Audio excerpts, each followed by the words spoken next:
जाऊन 1 वर्ष पूर्ण झालेलं आहे.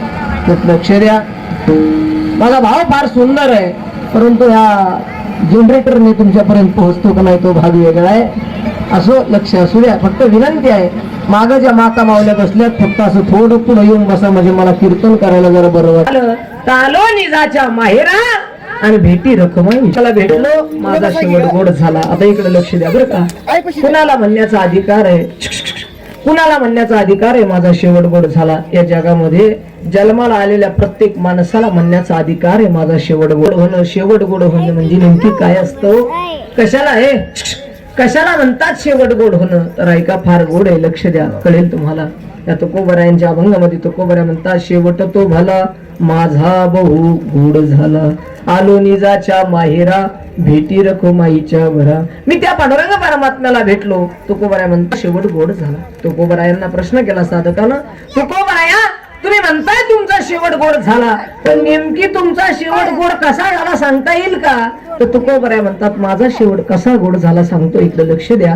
परंतु इथं बसलेल्या माझ्या प्रत्येक माय बापाला विनंती असेल, आपण जन्माला आलोय, नीट ऐका. आपण जन्माला आलोय आणि देवानं आम्हाला जन्माला घातल्याच्या नंतर देव काय करत असतो, प्रत्येकाला त्या ठिकाणी हा नर देह प्राप्त करून देत असतो. आता नीट ऐका बरं का. आई, तुम्हाला मला देवाने हा नर देह दिलाय, हा उसना दिलाय, उसना. हा काय आपला नाही. पण लोकाला एकदा नर देह भेटला ना, लोक घमंड करायला लागतात. लोक सहज म्हणतात, मी बांधलं घर, मी. याड्या, घर आधीच होत, तुला देवाने फक्त हा देह उसना दिलाय. देव आम्हाला देत असतो, परंतु दिल्याच्या नंतर त्याच व्यवस्थितरित्या निवेदन करता आलं, त्याला म्हणावं शेवट गोड करता आलं. ठीक आहे का महाराज. तुकोबराया तुम्ही म्हणताय तुमचा शेवट गोड झाला, पण कसा झाला हो तुकोबराया, तुमचा शेवट गोड कसा झाला. तर तुकोबराया म्हणतात कसा झाला सांगू, ऐका ना. देवानं मला हात दिले, देवाने मला पाय दिले, देवाने मला कान दिले, डोळे दिले, ना देवे दिला देह भजना गोमटा तुया झाला फाटा देवानं हा नरदेह दिला. आजी, आई इकडे बघा, मला सांगा, आता देवानं तुम्हाला हात दिले, पाय दिले, कान दिले, नाक दिला, डोळा दिला. मला सांगा, देवानं जर हे नाक असं माग दिलं असतं तो कोणी कापून नेलं असतं कळलं सुद्धा.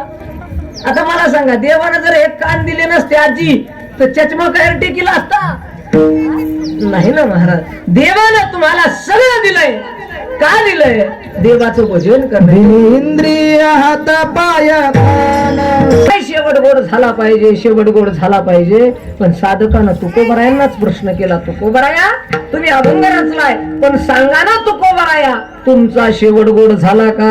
आणि मग तुकोबराया म्हणतात, बाबा रे, मला देवानं हात दिले, पाय दिले, कान दिले, पण मी काय केलं, या हातानं टाळी वाजवली, त्या हातानं टाळी वाजवली, मुखानं देवाचं भजन केलं, पायानं मी पंढरपूरला गेलो, या मुखानं मी कुणाला वाईट वंगाळ बोललो नाही, या हातानं कुणाचं वाईट केलं नाही. तर लोकांना देवानं हात दिले, बाया असं करत असं नाही. हे हात देवाच्या भजनासाठी आहे. म्हणून सांगू, देवाला जे नरदेह दिलाय ना, त्या नरदेहाला जर तुम्ही सद्गती प्राप्त करून दिली तर नक्कीच तुमचा शेवट गोड होतो. तुकोबरायांना साधकानं प्रश्न केला, तुकोबराया तुमचा शेवट गोड झाला का. तर तुकोबराय म्हणतात माझा शेवट गोड झाला. कसा झाला. तर तुकोबराय म्हणतात देवानं नरदेह दिला, मी त्या देहूमध्ये जन्माला आलो, आणि देहूमध्ये जन्माला आल्याच्या नंतर मी पांडुरंगाचं भजन केलं. फक्त भजन नाही केलं, तर मी जायचो त्या भंडाऱ्यावर, कधी भामचंद्रावर, कधी घोराड्यावर, आणि देवाचं अखंड भजन करत होतो. फक्त भजन नाही केलं बरं का माझ्या तुकोबरायांना. तुकोबरायांनी हातामध्ये लेखणी घ्यावी आणि गोड अशी अभंग रचायला सुरुवात करावी. तुकोबरायांनी म्हणावं, राजस कुमार मदनाचा पुतळा रवी शिशिकळा लोकलिया. माझ्या तुकोबरायांनी म्हणावं, सुंदर ते ध्यान उभे विटे आणि करगटावरी. माझ्या तुकोबरायांनी देवाचं भजन केलं, देवाचं चिंतन केलं. पण ऐका, आता नीट लक्ष द्या, त्याच तुकोबरायांना माझ्या तुकोबरायांनी 4000 अभंगाचा गाथा लिहिला, आणि गाथा लिहिल्याच्या नंतर त्याच काही वाईट गावातल्या लोकांना माझ्या तुकोबरायांकडे बाई पाठवली. माझ्या तुकोबरायांच्या जवळ बाई जाऊन उभा राहिली, आणि वेश्या होती ती, आणि त्या वेश्येनं तुकोबरायांच्या समोर जाऊन चाळाचा आवाज केला, आणि चाळाचा आवाज आल्याच्या नंतर माझ्या तुकोबरायांनी त्या बाईकडे पाहावं, आणि त्या बाईला सांगावं, बाई तुम्ही माझ्या आई सारख्या जाई हो तुम्हाला सांगा आई तुम्ही निघून जा. अरे वेश्येला सुद्धा आई म्हणण्याची ताकद ज्या मुखामध्ये आली त्याचा देह आणि त्याच्या देहाचा शेवट गोड झाल्याशिवाय राहत नाही. ऐका माझ्या तुकोबाराने बाईला काढून द्यावं पण समाज काय कमी त्रास देतो. एक सांगू या समाजाची एक रीत आहे दादा. या समाजाची एक रीत आहे तुम्ही एखादी गोष्ट करायला लागा एखादी गोष्ट हातामध्ये घ्या आणि तुम्ही करायला सुरुवात करा. आधी लोक तुमची थट्टा करतात नंतर लोक तुमची मस्करी करतात आणि ज्यावेळेस तुम्ही त्याच्यात सक्सेस होता त्यावेळेस लोक तुमचं अनुकरण करतात. ही समाजाची रीत आहे. सांगू ऐका ना माझ्या तुकोबराईंकडे बाई पाठवली तुकोबराईंना कळलं नाही. माझ्या तुकोबराईंकडे बाई पाठवली तुकोबराईंनी बाईला आई म्हणून माग केलं. माझ्या तुकोबराईंचा 4000 अभंगाचा गाथा पाण्यामध्ये बुडवला. माझ्या तुकोबराईंनी 13 दिवस बिगर अन्न पाण्याचं उपोषण केलं गाथा सुद्धा तारला. पण आता ऐका माझ्या तुकोबराईंचा गाथा तारल्याच्या नंतर समाजाच्या घरी तुकोबराई जायचे आणि तुकोबराई सांगायचे हे गावातल्या लोकांनो अरे देवानं नरदेह दिलाय रे तुम्हाला मरावं लागणार आहे. उपजिते नासे नाचले ते पुनरुपी दिसे हे घटिका यंत्र जैसे परिभ्रमिका ज्याचा जन्म झाला त्याला मरावं लागतंय.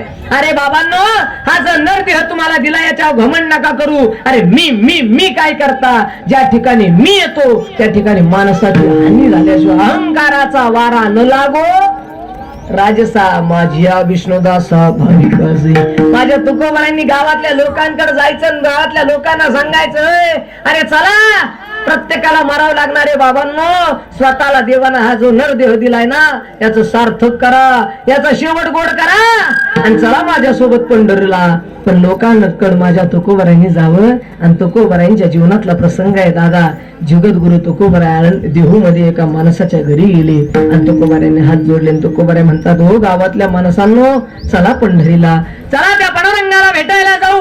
रुक्माईचा पती आहे हात त्याच्या कटेवर आहेत पाय त्याचे विटेवर आहेत जगाचा बाप आहे चला त्याला भेटायला जाऊ शेवट गोड होईल तुमचं. माहितीये तुकोबारायांसोबत जायचं नाही पण तुकोबारायांना थांबून घ्यावं. तुकोबारायांना सांगावं थांबा तुकोबाराया देऊला पंढरपूरला जायचंय ना तुम्हाला थांबा पाय पाय नका जाऊ व्यवस्था करतो तुमची जायची.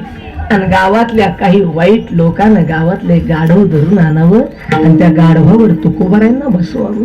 गाढवावर तुकोबारायांना बसवलं बरं का आई आणि गाढवावर तुकोबारायांना बसवल्याच्या नंतर सगळे लोक हसायला लागले आणि एका माणसानं पळत पळत जाऊन असं तव्याचं काळं आणलं ते काळं माझ्या तुकोबारायांच्या तोंडाला लावलं.